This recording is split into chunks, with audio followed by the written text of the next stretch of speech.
Foi em fevereiro de 1975 que 3 irmãos, Marcos com 12 anos, João Batista com 11 anos e Sheila de apenas 7 anos, desencarnaram num acidente na Via Anhanguera.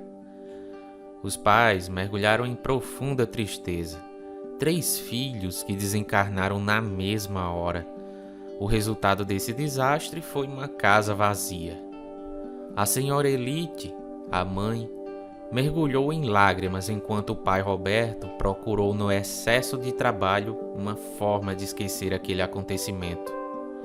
Então, no dia 12 de dezembro de 1975, no mesmo ano do acidente, numa dessas abençoadas sessões com o médium Chico Xavier, eles receberam a seguinte mensagem psicografada, enviada por uma das crianças, Marcos, o mais velho, que tinha os 12 anos de idade. A carta psicografada a seguir pode ser encontrada na obra de Chico Xavier, Crianças no Além. Após a leitura da carta, eu peço a você que continue neste vídeo, pois faremos um breve comentário explicando sobre o vocabulário da carta, que não é próprio de uma criança de 12 anos. Minha querida mamãe e meu querido papai, estou obedecendo ao meu avô Joaquim, que me trouxe para escrever. Peço para que me abençoem.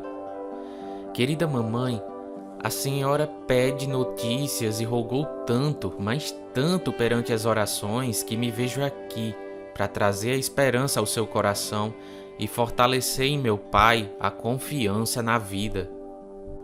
Não sei como fazer isso direito, escrever, falando o que se passa.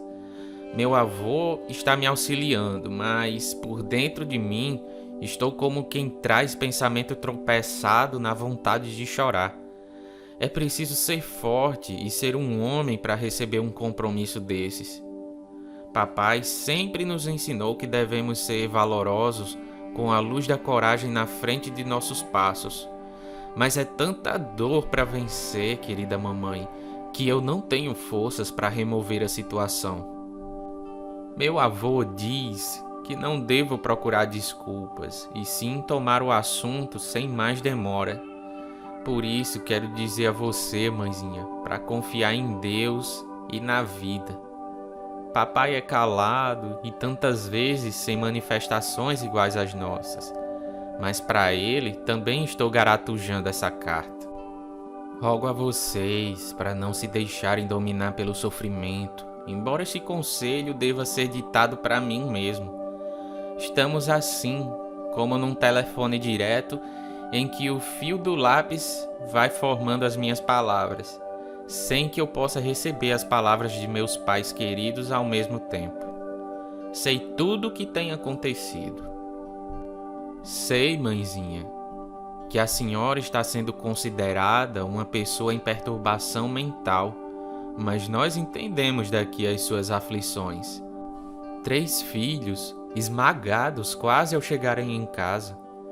E a nossa separação, de repente, isso transtornaria o cérebro de um gigante, quanto mais os nossos corações, sempre ligados pelo carinho.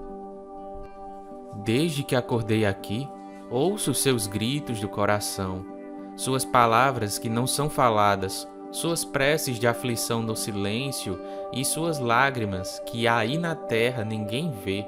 Mas peço à senhora, em nome da nossa Sheilinha, do João Batista e em meu nome, para viver e viver com fé em nosso reencontro.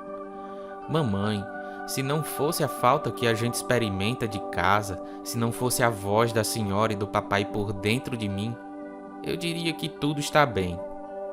Mas posso dizer agora que tudo melhorará, quando melhorarem na paciência e na confiança.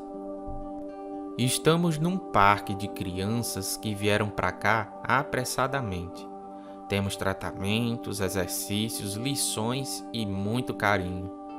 Muitos meninos já crescidos ajudam os menores e são auxiliares de enfermeiras queridas que nos amparam, como sendo filhos do coração. Temos repouso, mas o repouso é atravessado pelas recordações que se fazem tão vivas como se fossem relâmpagos coloridos e parados em nossas lembranças. Nessas telas da alma, vemos o que se passa à distância e, além disso, suas vozes, mãezinha, nos alcançam por todos os meios. Peço a você que é nosso querido anjo de guarda, entregar a Deus os acontecimentos de fevereiro. Não chore mais com desânimo e aflição.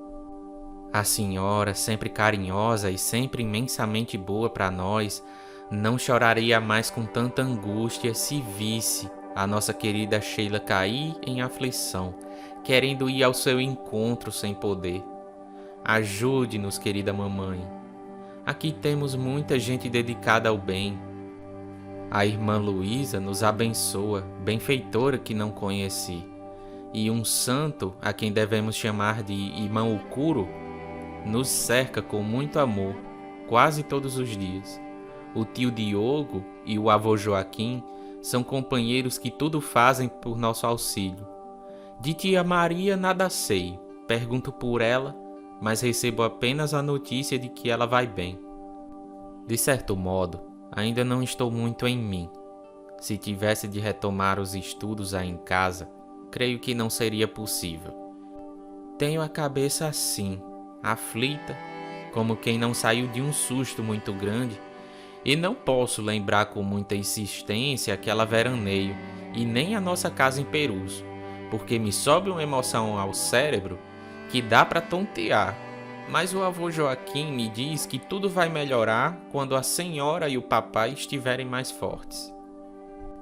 Nós estamos todos unidos, sem que eu saiba como é isso. O pensamento é uma força, mas não sei ainda explicar o que sinto. Mamãe, não fique parando o olhar em nossas lembranças. Tudo o que foi nosso, de nós três, dê a outras crianças em nosso nome.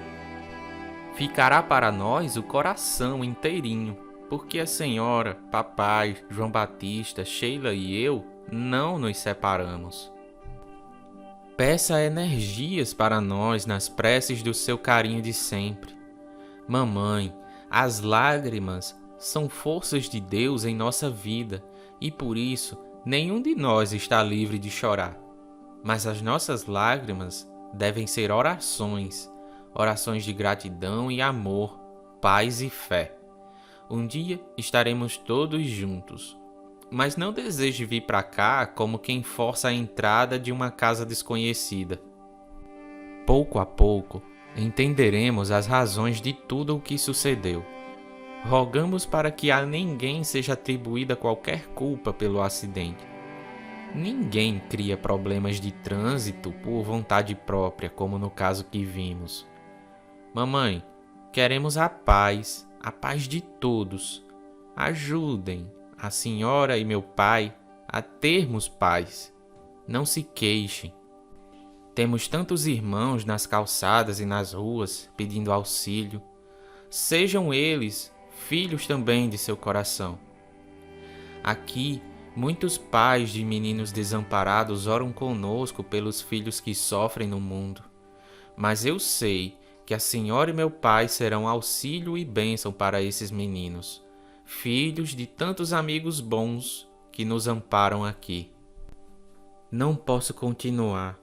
Mamãe, abençoe os filhos que somos nós aqui, sem você, mas contando sempre com a senhora para ficar mais forte. Deus nos auxiliará. Hoje tenho mais fé. Em nome dos irmãos e em meu nome, deixo a vocês, em casa, o nosso beijo de respeito e de amor. E recebam, com o abraço do vovô Joaquim, todo o coração do filho, sempre filho reconhecido, Marcos. Bem, pessoal, terminamos aqui a leitura da carta psicografada e a gente vê que se faz necessário algumas explicações, principalmente em relação à riqueza do vocabulário dessas psicografias de Chico Xavier, e em especial essa psicografia, porque é uma psicografia de uma criança de 12 anos, mas você vê que o vocabulário não condiz com a criança de 12 anos, né? E por que esse fenômeno acontece? Bem, tem um ponto importante que a gente precisa falar aqui e às vezes se torna um problema dentro do cenário espírita e dentro do cenário espiritualista, que existe uma certa glamorização entre os espíritas, entre os espiritualistas, que às vezes glamorizam demais sem entender, às vezes, os pormenores que estão nos bastidores das psicografias, né? Bem, os motivos que podem levar a esse enriquecimento do vocabulário, né? Às vezes, em algumas psicografias, chegam até a ser meio cansativa. Mas por que isso acontece? São inúmeros e inúmeros fatores, eu vou citar alguns deles, e isso, de forma alguma, eu pretendo esgotar esse assunto, porque pode ser muito extenso, tá? Mas vamos lá. Percebam que durante a realização de uma sessão de psicografia, ou qualquer sessão ali mediúnica, né? Existe toda uma egrégora de espíritos atrás que sustentam a realização daquela tarefa. E a psicografia, ela sofre uma influência de toda essa egrégora. Vejamos, os espíritos que Chico Xavier psicografa, né, a maioria deles tem um vocabulário extremamente rico. Sempre que Emmanuel, que Chico Xavier psicografa uma mensagem de Emmanuel, a mensagem é riquíssima de vocabulário, né? Às vezes palavras que a gente nunca viu no nosso dia a dia. Existe um fator também que se chama o animismo. Animismo são as próprias capacidades da alma daquela pessoa, ou seja, do médium, tá? Então, sempre que existe uma atividade mediúnica, seja num centro espírita, num centro umbandista, em qualquer lugar que se use da mediunidade, nenhum médium vai ser 100%, ele vai estar usando somente os 100% da mediunidade. Sempre tem uma parcela desse animismo também, tá? Então, se o médium ele se preocupa com a linguagem, se o médium se preocupa com o vocabulário, se o médium ele sente essa necessidade íntima, então é muito natural que quando chegue a mensagem através dele, sempre na mensagem vai ter uma parcela do próprio médium ali.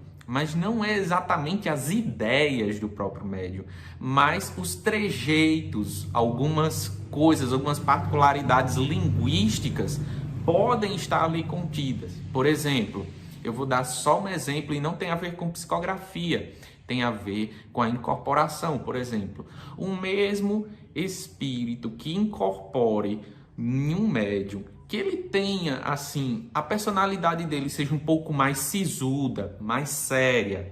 Quando esse espírito incorpora, a ideia que o espírito transmite é do espírito comunicante. Mas, às vezes, o jeito, a forma de se comunicar, a forma de projetar esse conhecimento vai ser de uma forma mais séria, um pouco mais sisuda, tá? E tem outro médium, por exemplo, que possa ter uma personalidade mais extrovertida, mais alegre. Então, quando esse mesmo espírito incorporar, vamos dizer assim, né, nessa outra pessoa, a mensagem vai ser do espírito mesmo, com todos os detalhes da mensagem que ele quer passar, mas o jeito, a forma, a linguagem pode ser mais divertida, pode ser uma forma mais coloquial, uma coisa mais do povo, uma forma mais alegre. Isso vai depender um pouco das tendências de cada médium. E na psicografia ocorre algo muito parecido também. E outro motivo que vale a pena citar é que muitas dessas psicografias que temos aqui no canal, e você pode maratonar aqui o nosso canal, que tem muitos vídeos de psicografias, são mensagens que Chico Xavier psicografou de espíritos que desencarnaram em um curto espaço de tempo. Exemplos, espíritos que desencarnaram há 4 meses, há 2 meses, Temos um caso também de um mês após o desencarne. Então veja como pode estar a consciência daquele espírito. Pode estar meio nublada ainda, porque o desencarne foi muito recente. E a egrégora daquela atividade de psicografia, ela se encarrega de transmitir essa mensagem do espírito